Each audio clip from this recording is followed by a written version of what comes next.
I'll start with you. Obviously, the Warriors, with all their injuries, are in a very different situation than the Lakers are right now, favored to win it all. What are your thoughts on the Lakers wanting to open facilities early? Well, the initial thought that comes to my mind is that they're receiving some kind of indication that indeed there is the possibility that there will be an NBA playoffs to close out this season. There will be a conclusion to this season, and it won't be this, barring any unforeseen drastic circumstances that may occur. And that's all I've been hearing. People have been debating whether it's executives, it's coaches, it's players, owners, agents obviously have been involved in the process as well. And what you keep hearing is places like Vegas being taken into consideration, an abundance of hotels, a few hotels rather, rented out. They've got like 4 different arenas there. These guys can play, descend upon that area, and do it that way. A play-in tournament for the bottom feeders of each conference to play in, where you've got the top 6 or 7 seeds that would ultimately end up in the playoffs, but you'd have some kind of play-in tournament. I'm not saying anything is etched in stone by any stretch of the imagination, but these are the kind of things that you've heard bantered about. In the end, I think what this comes down to is that, with the summer coming, you have a lot of people who believe that it's possible, rather, not that it's a good idea, but that it's possible to start in whether it be late June or early July and have a playoffs that will last approximately 6 weeks to 2 months and be done by the end of August or the first week in September at the latest. That's what you're hearing, and I think the fact that the Lakers were looking to have some access to their facilities, to have their facilities reopened. I think when you hear the governor of New York State literally talk about phases that are going to be put in place starting May 15th.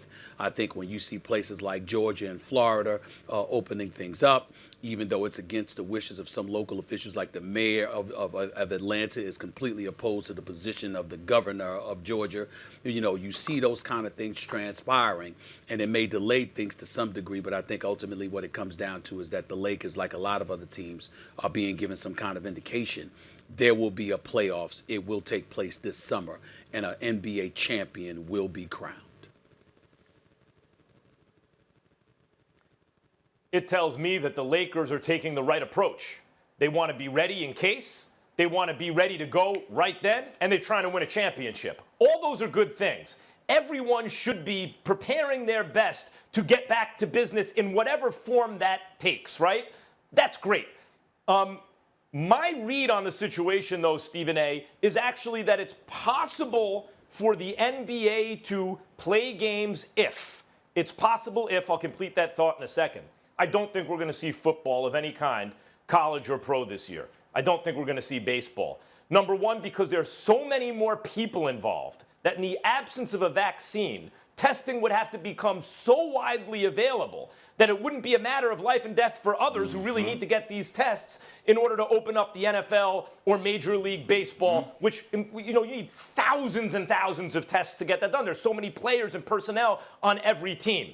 Also, we're used to seeing those sports in front of large crowds. So in addition to that, it just doesn't feel right when you're watching an empty football stadium. But we've seen basketball played in the gym. Most of us have had that experience, seen a game even 5-on-5 or more played in an empty gym, and it doesn't feel so abnormal.